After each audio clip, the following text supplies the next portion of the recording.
STEED. Okay, so the goal here is to kind of just like look at it with the group. I already have kind of a list started, and then we'll just gonna be adding to the list, and then we can look at all the things that we potentially could do with this, and then we'll prioritize, and hopefully everyone will have a good sense of where we can go with this for now. But I thought you were mad at me. You know, we might need to play with the timing on these to kill it Space before it out a little bit more? he's talking. Yeah, Oh, you mean to clear? it's a little weird with the boys talking, and that worked great because the boys stopped talking. Sorry. But he kind of talks over the subtitle. Let's space out the lines a little bit more. That's definitely one thing, because when it fires too quickly, I think it gets confusing, and even if things start overlapping, then I could add things in to kill it. But let's space out the dialogue a little bit more first. And that could be something that I can tweak this week. Yeah, it's in the dialogue file. Cool. Love the grass. Grass looks really cool. It looks like it could even like blades of grass like tear off, you know. There's an effect. There's an effect that you're kicking up grass. That's And like great. it's displacing it, right? Yeah, it's displacing now. The mill house is looking sweet. Could have some water effects on the mill, the wheel. There's some places that maybe this just get turned on, but camera collision didn't seem to be working with the terrain. Is that something now? There's some places where you can kind of push the camera underneath the terrain. I don't know if that was a thing we can flip on or off. Maybe a little on the jankier side than we'd like, but that's the way it goes with 2 weeks. Tonight I've been going through all of the combo animations and all the combat animations and making sure that they feel really good. Doing a final pass on some of those. I had to get some frames added to some of the animations and just changing around some things. I have noticed that the back thing seems to go back left and right. It doesn't actually kind of pick a target and go for it. It kind of bounces me back left and right. And there seems to be some issues with that still, Matt. What if you point your butt at them, does it? What sound is Like, it, I think it just doesn't have, I think it has a very tiny angular radius, so it just takes a long time to get there. We just have it snap further. sometimes it kind of goes, it seems No, to it's kind just of, tracking from a full 360. yeah, it kind of bounces When they're bouncing around. they kind of have laughs and things, but did you get a credit for that? We got a cool feature in now that is surprising that like we didn't have it in the combat system before, where depending on the input you press, you can transition to a new animation in a different frame. So one of the things that was looking weird before was when you do the quick front attack, that you could repeat that attack really quickly. And I didn't really have the ability to. It was going almost like half or twice as fast as it is now. Yeah. And I didn't have the ability to say, okay, well, if you're going to do this attack twice, then you need to wait a few frames, to let that settle and then make sure that doesn't feel weird, doesn't look weird, isn't broken. And then so Matt put it in a system now where I can, on a per animation basis, say, if you don't have one of these callouts, then go ahead and branch it frame 30. If you are this animation, branch frame 25, and this one wait till 40. And it lets me get this really nice, fine-tuned, granular thing. So what happens is you can do the rear kick about 10, 15 frames before you can do this again. It helps me kind of guide the combat to what I want it to be, which is you get a bonus basically by going back and forth. You're able to attack way quicker this way than if you're just doing one thing at a time. And that will also make you a little more successful if you're attacking enemies in both directions. Okay, so I can launch another thing. It seems to collide with this wall, which means that I could do this, I think,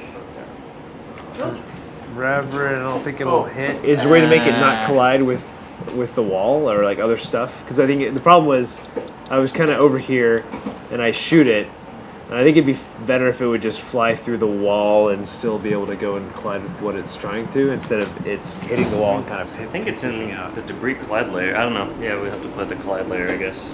It's amazing what you can nitpick when you start nitpicking. But overall, I think the overall package is coming together really nicely. We did a full playthrough with the team today, and that brought up a lot of things from, it's neat because everyone's kind of looking at it from different disciplines and saying like, oh, this thing makes my thing kind of look bad or not feel as good or whatever. So maybe we need to work together to make this thing happen, or here's this thing that I noticed that I played and it's really bugged me every time I played it. No one's mentioned it. And it might be on somebody's list somewhere, but you just don't know when that's happening. So that was good. Today was kind of a recentering day. Like, let's look at all the stuff we've done so far, play through the whole experience, make sure everything's kind of working, and where can we take it from here with the time we have left. If you want to pull some up. Oh, so it's cam and cakes. Cam and cakes. Chairs back there. Maybe sit behind the sail. You're the fan. So I have a question. So is the radio on right now, or like do I click it It's to turn on. it? Oh, So there's no visuals for whether it's on or off. right. If you guys want one, I can add a little power light above the thing. Oh, that could be You cool. can turn it on. Is it- Yeah, I like that. Yeah, like the processing that you did for that is really cool. Like that on the radio quality. It actually Yeah. feels like it's coming from a radio. Yeah, and I like the aesthetic of like, it feels very much like an office, and then when you outside, it's huge. Yeah, so let's do that right now. Ooh. I love that they moved to the music.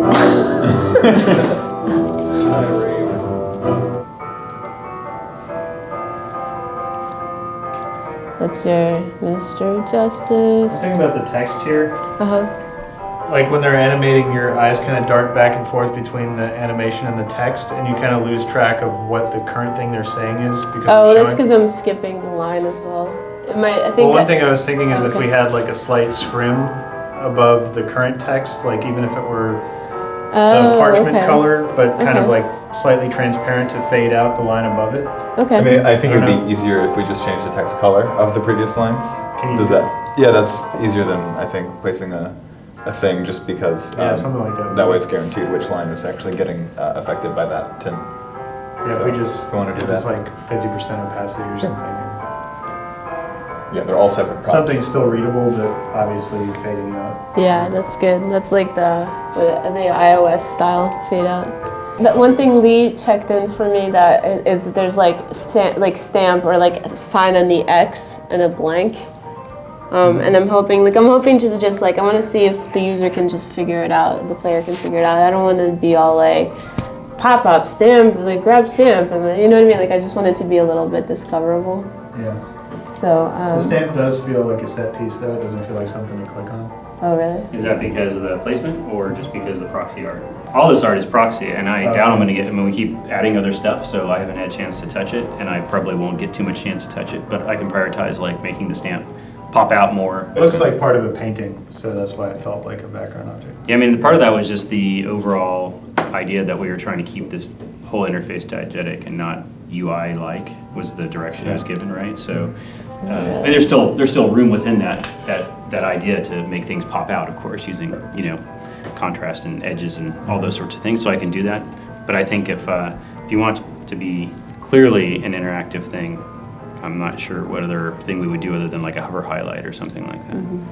Yeah, I don't know if that breaks the experience, but if you guys want just like a generic UI-based thing, It could be subtle, but if there's just even like a sparkle or some kind of something to draw your eye to, like the light. Oh, on the, maybe on the like a intercom. glint on it or something. I mean, that's a little bit diegetic and. Well, something people only have to learn once, right? So- Like, I guess That's there's two true. pieces. One is like they have to understand that as an interactable thing, which is you probably only have to learn once. But I guess the other piece is they have to be aware that they have to stamp all these documents to get out of this interface. Which I think the signature will help, like the X sign or something. I think that'll help at least introduce that idea that like, well, what do I do now? I always put the after words I- like official stamp underneath that line too, or Okay, something yeah, like that. yeah. That Just probably to, makes it Or easier. seal. Yeah, or Yeah. Otherwise, they'll think they stamp literally have here. to draw their signature. Yeah, I like that better because it just clues people into the existence of a thing rather than, I don't know, Sure. yeah, Like like, highlighting That it. sounds we should good. only do. should I say like place Text- official seal or something on that under that line? Yeah. That's probably best. Yeah. That's the one part that really needs, like I would be fine shipping with this proxy art. It's not as bad as you And it think it made is. me cry. Well, no. I mean, I want Cry it one completely year. The art is redone. great. It's coming along. I mean, it looks fantastic. So, sweet guys, thank you so much.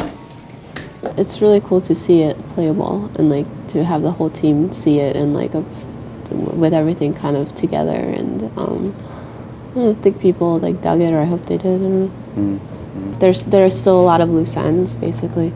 and we just have to keep the features that are absolutely need to be there. There's a couple that are still missing, and so I'm hoping to get those in and to just like play the game as much as I can and polish, and like if people have particular feedback with like something they like or don't like, to just put that in.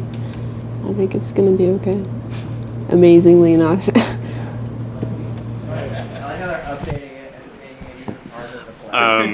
Is this our whole team? Is this like a Friday, Friday, rainy Friday thing? My name is Penn Ward. Yeah, Penn's not here. So Penn and Tim are at Lucas Ranch right now. Really? That's a long fucking drive. I know. They're going to do all of our sound at Skywalker Studios. Yeah. So.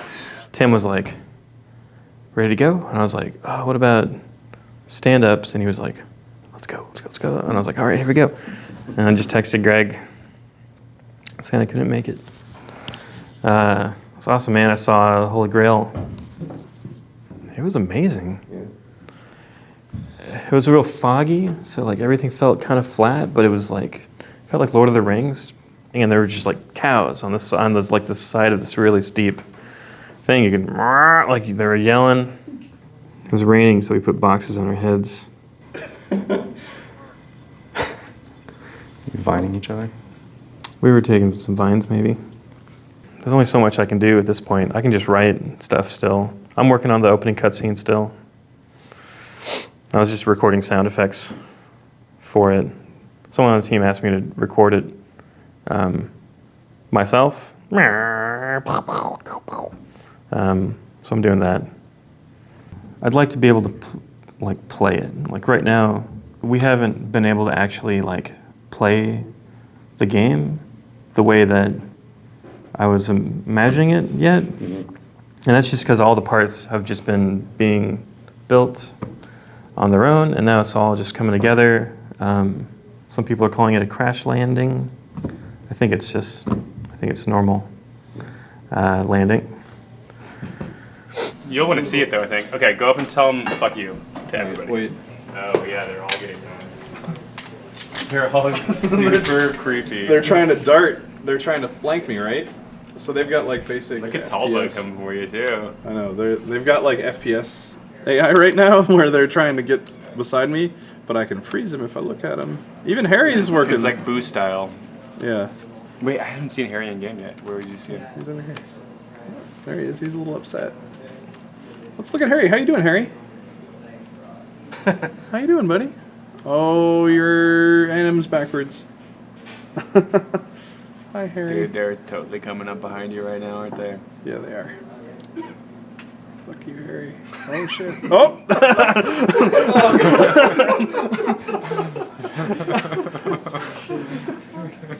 Potatoes. Yeah, that's so secret. That's so secret. Today we have to go through and like make sure that all the animations are in. Are they gonna not normally congregate around you like that, right? Yeah, once you talk to a guy, they stop essentially. Like go up to Big Leg. But like, it's tough to like. I don't have know. any. There's like my impression was that like they'd all kind of hang out, and they wouldn't congregate towards you. It's And then I'd be like, oh, I'm gonna go talk to this dude way over here. I'm working on parts of that because they want to come up to you, but they only should come up to you when you're close by. And then when you walk away, they should like. They go back towards their home. What's that tether back to their spot? Yeah, they have the spot Warcraft that they will return to once you choose not to be their friend. Because it's like impossible to pick who you want to be. Like I can't be like, sure, I'll be. Your fucking dialogue is so funny. But that way, it's like you don't know who it is that I'm talking to. Yeah. Is that what you're planning on doing? Like. I'm working on it. Yeah. Getting real tired, Dave. But you should just be super happy because I am super happy. I'm super proud of this ridiculous thing. I know. It looks so good. Now we can check my animation. Pretty much everything is like accounted for. I don't want to show you too many spoilers, but like you can see they're all playing all our gestures, and those are triggered with lines of dialogue. So because there's more than one animator on this project, tracking the stuff is kind of important. During Amnesia Fortnight, you don't have a lot of time to like track things normally and stuff like that. So a lot of this stuff is kind of just in my head. Like I started by doing all these animations for a default guy, and then Raz and Mark came in and added a couple more animations. Then we have these really sweet tools where I can like take all these animations and then port them onto Big Leg, and then the animations look kind of good but like a little broken. Then you go and like you sort of tweak individually the animation if it looks broken. I'm going to show you some characters. First of all, I'm going to show you Bud, which is like our generic dude. We do all these animations that are about, like this is only like 40 frames long. Like the intention is that like when he's talking, he has joints inside of his mouth. He has all these joints that like you can barely see because they're purple, but they like go to his different mouth joints. And we do like a talk, just this animation where it's like bap, bap, bap, bap, bap, bap, bap, bap, bap, bap. And programmers can say when I am talking, like when I'm actually playing audio files, play overlay this, we call it overlay, and that is play this animation on the lip joints only, and you'd see his mouth flapping, and then he would play this and be like, I don't know, maybe, and then in this one he's like, oh yeah, that'd be great, let's do that. So then it like plays that gesture. So it's kind of like just triggering all these animations based on the lines that they have. We have a tool that we had set up for Broken Age. This is like Broken Age tech, kind of, really. They write a line of dialogue and then they can write in a column next to it like disgusted, and then the engine will know play the disgusted animation when this line starts. And that's kind of how we like manage which thing animation plays for which line of dialogue. But then we port all those animations onto another character. Let's see what happens with the clap with Colorful Bike Guy. It's probably broken. Probably totally fucked up. So that's what it looks like if you just defaultly port it. It like doesn't work because his bike shouldn't be there. He's supposed to be holding his bike. But if I open the shrug, so here's this broken ass animation, and you're like, oh, so that animation didn't port very well. But we've got this awesome tool where,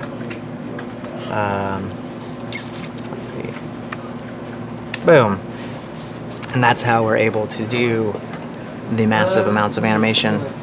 It's not really because we're super talented and good. See, that's the way he's supposed to be, standing with his awesome, sweet, colorful bike. Dude, he's so hip. He just showed up in the mission and he's like, whatever. It's where I live now. Yeah. I work at Google. Man, this game is amazing. Look at all this virtual reality stuff. Feels like you're actually there. Oh, hey, I didn't notice you there. I couldn't see you, you know. It's just coming out of VR. Yeah, it's crazy. You're in the world of Mnemonic. I'm in the world of Mnemonic. Where am I? Is this reality? Is the other game reality? I don't know. As you know, I've been pretty excited about the Oculus Rift, which is the head-mounted display you're wearing right now. And it's a virtual reality headset. And basically what it allows you to do is to kind of basically create like the impression of like depth perception by basically rendering the scene twice, once for each eye. So each eye sees a slightly different image, and with that you basically get the impression like there's actually some depth to the scene. And this is really, really exciting, and it's been a fairly recent development in games where it's possible to create very, very immersive environments. You know, basically kind of start to feel like you wouldn't be able to necessarily differentiate between reality and virtuality, which are somewhat scary, but also really cool for gaming, obviously, because you know it's going to make games way more immersive. And I think this will become a shipping feature. So people who do own an Oculus Rift dev kit will be able to basically play the game with VR enabled, which is pretty cool. I see you're already immersed. Whoa. Oh man, this is pretty cool. Yeah, I think the car works really well because there's a lot of stuff in the foreground, midground, and background, which I not really. Okay. Yeah, this is pretty crazy. Yeah, I have to say. The scene is still kind of broken. Unfortunately, she's sitting to the seat. The other thing I wish we had time for is to actually give the player a body as well, which I don't think we have time for. So right now, if you look down, you don't see yourself. Yeah. Which is one of the things that is like one of the kind of key rules of VR is like you should have a body so that you really feel like you're actually there. Otherwise, it's kind of weird. What am I, some kind of weird ghost? And I think the gameplay actually for Mnemonic actually works pretty well for the VR kind of case as well, because it's fairly slow movements. You know, the game doesn't require any kind of crazy jumping and any of that stuff. All of the things that right now is kind of tricky and a lot of times make people sick, we don't have that. So I hope this will actually be pretty good, like introduction for people into like VR. VR rendering is kind of really challenging because there are a lot of things that need to be right before you kind of start to get the feeling of immersion. For example, input latency, and that describes basically the time it takes from the time you basically press the stick to do any kind of movement or have any kind of user input to when you actually see your results of that movement on screen, or in this case on the head-mounted displays. And generally in games, input latency can be, I don't know, like 30 milliseconds up to, 60 milliseconds, depending on how much frames are buffered. But in order to actually make people not feel sick, it needs to be really, really low in virtual reality rendering. Obviously, Derelict would have been perfect, but we can only do so much. Like, where do you have it on? Because I know when I was working on it. Is the woman larger? No. She's larger, but also halfway into the ground. So it's like she went back in time during the Philadelphia project and fused with the floor. That's actually how she died. Part of the payment. Hey Jeff, is she in the ground because she's scaled? Yes, she's in the ground because of the global scale. When we fix that, she'll be fine. It is super black. Well, With this lighting though. I really wanted to get the Speedo light too, like some sort of underlight for her face on the Speedo from the concept that I had. The speedometer there in the dash. The Speedo. Yeah, it comes from your crotch. Speedo. Speedo lights. That's what. That's actually the secret. Is that the protagonist is just wearing the banana hammock and nothing else. That's it, and Glowing it's just banana glowing. That's the only thing I remember. Oh, jeez. When we read the sound properties file. Something's missing texture in that scene. It's just funny that like in the black and white game, the missing texture is like, ah! It was a really good stamp. Do you want to do anything about the player getting lost in the black in the hub if they turn around? I think it's fine. That's their problem. Figure it out. That's where the turkey leg's gonna be anyway. Could there be more indication of when the memory is in motion versus when you're in this pause state? Like, could there be sound effects when it stops, or like dialogue and the sound effects is going to be like a reverberated ring out, so it's not like just a sudden stop. But like if the animation does like a little twitch or something right before it goes into pause, that would look cool. Like a little glitchy thing? Yeah, like I don't know what it would be. They're so short though, I wonder if they would just look or either that or it slows down into a pause. like kind of like how Like the objects do. you had that animation you did and it like all slow mode at you. The only issue with that is that the first, you'd want it to happen probably during the phase 1 versions as well. That's mainly what I was talking about. But It's then more. But then we need a two different. versions, We need 2 versions of the phase 1 ones, right? Because if you hit R right now, it's gonna play them back to back. All right. Well, I wonder if we can do it with like a post effect when it pauses or something. I don't know. Lydia, do you think we could do it in effect somehow? Sorry? Where like when the cutscene pauses, if there's like some sort of like post effect we could do or something to just sort of. Just on the whole scene? Yeah. Or just on I the thought it was actors maybe? I thought it was Like, going to some- just be like, local. Some sort of blur.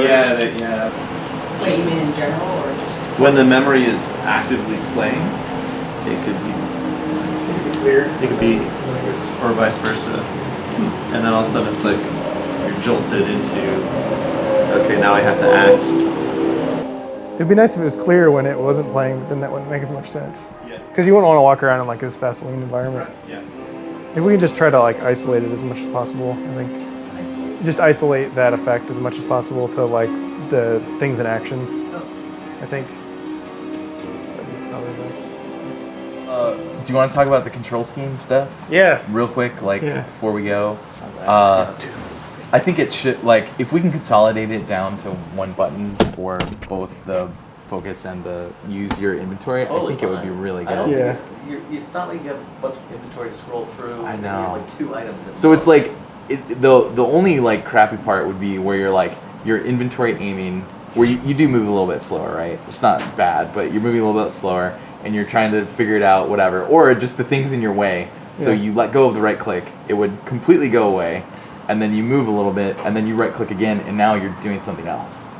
Right? You would have to re-mouse wheel and then re-right click, and then it would do it. Is that okay? Seems fine, right? I mean, it's either that or you have 2 buttons. Right. Yeah. Let's just do that. Is that cool? If it's not gonna be It too actually much makes of a it pain in the easier. butt. Okay, Yeah. great. And then we'll just see how it plays, and if it's crappy, we can revert it, and we'll just stick with what it is. But I think it will just be better. I think so, because I'm getting confused too with it. Yeah. Cool. Cool. That was it? That's it, man. Okay, that was the shortest meeting yet. Which one? 5 seconds. Oh, this one? Yeah, that's. I was, dude. That's settling in for. That's it. That's all, man. Got work to do. All right, that's awesome. Sweet. Thanks, guys. It looks good, man. I think we're gonna be totally there on Monday. But let's keep pretending in front of the camera that it's really running.